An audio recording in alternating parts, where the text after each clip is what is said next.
నమస్తే fam, welcome back to our channel. ఎలా ఉన్న అందరూ బాగున్నారా? మేము కూడా చాలా బాగున్నాము. సో ఈరోజు వీడియో వచ్చేసి ఏంటంటే, మొన్న మంగళవారం రోజు సంకష్టహరి చతుర్థి అంట. సో ఆ రోజు మనం వినాయకుడి వ్రతం అనేది చేస్తే మన ఇంట్లో ఉన్న సంకటాలన్నీ తొలగిపోతాయి అంటండి. సో ఇది విధంగానే నేను అత్తయ్య కలిసి వెంటనే మంగళవారం రోజు అయితే వ్రతం చేయడం అయితే స్టార్ట్ చేసేసాము. సో ఇది ఈ చతుర్థి అనేది మనకు మంగళవారం రావడం అనేది చాలా అరుదుగా జరుగుతుందంట. అతిపెద్ద విశేషం అంట కూడా ఈ మంగళవారం రావడం అనేది సంకష్టహరి చతుర్థి. అండ్ మంగళవారం కదా ఎందుకు అని మీరైతే వదిలేయకండి, వ్రతాన్ని ఖచ్చితంగా స్టార్ట్ చేయాల్సిందే అని అందరూ చెప్పారు. సో అందుకే నేను కూడా ఈ మంగళవారం స్టార్ట్ చేసేసామన్నమాట వినాయకుడి వ్రతం చేయడం అయితే. అండ్ ఎన్ని వారాలు చేయాలి ఏంటి అనేది ఈ టెంపుల్కి వెళ్ళాక అయ్యగారిని అడిగామన్నమాట. సో మీ శక్తికి తగ్గట్టు ఎన్ని వారాల్లో చేసుకోవచ్చు ఏదైతే చెప్పారనమాట. సో నేనైతే ఈ మంగళవారం స్టార్ట్ చేశాను వినాయకుడి వ్రతం చేయడం అయితే. చూడాలి దేవుని అనుగ్రహంతో నేను ఎన్ని వారాలు చేస్తాను అనేది చూడాలి. ఫస్ట్ అయితే చక్కగా వినాయకుడి పటానికి బొట్టు పెట్టేసి నువ్వుల నూనెతో 5 ఒత్తులు వేసి దీపం వెలిగించేసాము నేను అత్తయ్య కలిసేసి. నెక్స్ట్ ఇక ముడిపైతే కడుతున్నాను.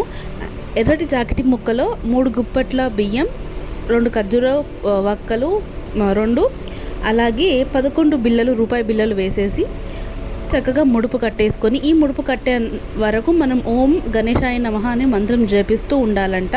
సో కట్టేశాక దేవుని పట్టం ముందే పెట్టేసి బొట్టు పెట్టి పుష్పం పెట్టేసి దేవునికి హారతి ఇచ్చేసేయాలి.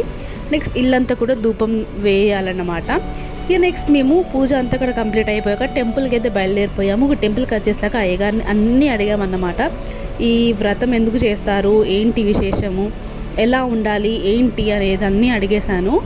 సో అన్నీ చెప్పేశారు అయ్యగారు కూడా. అండ్ ఈరోజు మెయిన్గా ఉపవాసం ఉంటే మరింత మంచిది. నెక్స్ట్ ఇక పొద్దున పూజ చేసిన వాళ్ళు ఈవినింగ్ కూడా పూజ చేయాల్సిందే అంట. ఈవినింగ్ ఇక చక్కగా తలస్నానం చేసేసి దేవుని దగ్గర ఉన్న ముడుపు తీసుకొని దాన్ని మనం పరవన్నం చేసి దేవునికి నైవేద్యం పెట్టి మనం చంద్రుడిని చూసి ఉపవాసం అనేది విడవాలన్నమాట. సో ఫస్ట్ అయితే ఇక ఇవన్నీ కూడా తీస్తున్నాను, ఖర్జూరాలు వక్కలు అలాగే రూపాయి బిళ్ళలు. ఈ రూపాయి బిళ్ళలు ఏం చేయాలని అయ్యగారిని అడిగాను. సో వినాయకుడి హుండీలో వేయచ్చంట, ఖర్జూరాలు మనం తినేయచ్చు. ఇక నెక్స్ట్ ఇక పరవాన్నం అయితే రెడీ చేసేసాను, దేవునికి నైవేద్యం కూడా పెట్టేశాను. ఇక నెక్స్ట్ అలాగే కొద్దిసేపు పూజ అయితే చేశాను వినాయకుడికి, అగరబత్తులు వెలిగించేసి అలాగే హారతి ఇచ్చేసాము అన్నమాట. సో ఈ వ్రతం చేయడం వల్ల ఇంట్లో ఉన్న వాళ్ళందరికీ ఆరోగ్యాల సమస్యలు లేకుండా అన్ని కోరికలు నెరవేరేటట్టుగా మనం సంకల్పించుకొని చక్కగా దేవునికి దండం పెట్టుకొని చేసుకోవడం వల్ల చాలా మంచిదండి. అండ్ ఈ చతుర్థి నాడు వినాయకుడికి వ్రతం చేసుకోవడం చాలా మంచిదంట, ఎవరిని అడిగినా చెప్తున్నారు. సో నేనైతే ఏముందిలే అనుకున్నాను, కానీ చూస్తుంటే చాలా వీడియోస్ అయితే వచ్చాయి దీని మీద. సో అయ్యగారిని అడిగినా కూడా అదే విషయం చెప్పారు కాబట్టి నేను కూడా ఖచ్చితంగా చేయాలి అని చెప్పేసి అయితే సంకల్పించుకున్నాను. దేవుని అనుగ్రహంతో నేను ఎన్ని వారాలు చేస్తానో ఇక చూడాలి ముందున. నేనైతే అనుకున్నాను లైక్ అన్ని కోరికలు నెరవేరితే ఖచ్చితంగా లైక్ పట్టుకెళ్ళి ఇన్ని వారాలు అయితే చేస్తానని అయితే అనుకున్నాను అనమాట. సో ఇక్కడైతే నేను గట్టిగా మొక్కేస్తున్నాను వినాయకుడికి, సంకటాలన్నీ తొలగిపోవాలి, కోరికలన్నీ నెరవేరాలి అని చెప్పేసి. అండ్ పొద్దున్నే ఇక కొబ్బరికాయలు కూడా కొట్టేసామన్నమాట నేను అత్తయ్య కలిసి. ఇక నెక్స్ట్ ఈవినింగ్ టెంపుల్కి అయితే వెళ్ళిపోయారు అత్తయ్య అభిషేకం చేయించడానికి. టెంపుల్లో కూడా చాలా మంది అయితే ఉన్నారంట అభిషేకం చేయడానికి, ఎందుకంటే ఈ వారం చాలామంది వ్రతాన్ని అయితే స్టార్ట్ చేయడం అయితే జరిగిందంట. సో చాలా వరకు అందరూ స్టార్ట్ చేశారు మంగళవారం రోజు సంకష్టహరి చతుర్థి రోజు వినాయకుడి వ్రతం అయితే. ఇక నెక్స్ట్ అయితే ఇక్కడ నేను హారతి ఇవ్వడం అయితే జరుగుతుంది. అండ్ మనం ఈరోజు ఉపవాసం ఉంటే చాలా మంచిది. అలాగే ఉపవాసం ఎప్పుడు విడవాలంటే ఆకాశంలో చంద్రుడిని చూసాకే ఉపవాసం అనేది వినవాలంట.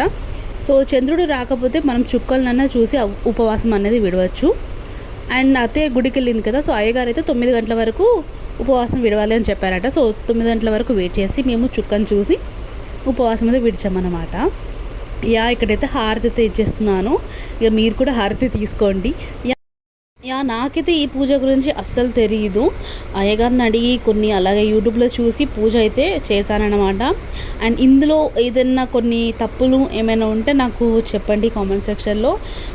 అండ్ అలాగే ఏమైనా మిస్టేక్స్ ఉంటే సారీ, నాకు అంత పెద్దగా తెలీదు పూజల గురించి, ఏదో అలా చూసి చేశానన్నమాట. సో నెక్స్ట్ వారం ఆ తప్పులు ఏంటో తెలుసుకొని అండ్ చక్కగా చేస్తానని అనుకుంటున్నాను.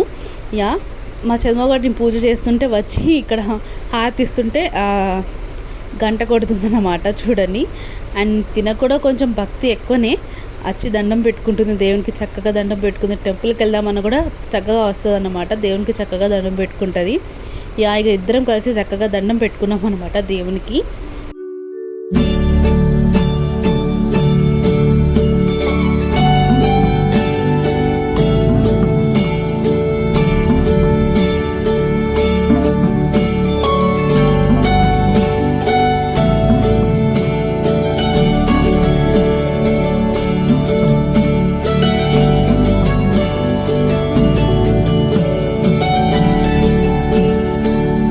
ఇక 9 ఆకాశంలో ఒక స్టార్ ఏదో వచ్చింది, చంద్రుడైతే కనిపించలేదు, ఒకటే ఒక స్టార్ ఉంది. ఆ స్టార్ని చూసేసి ఉపవాసంతో విడిచామండి.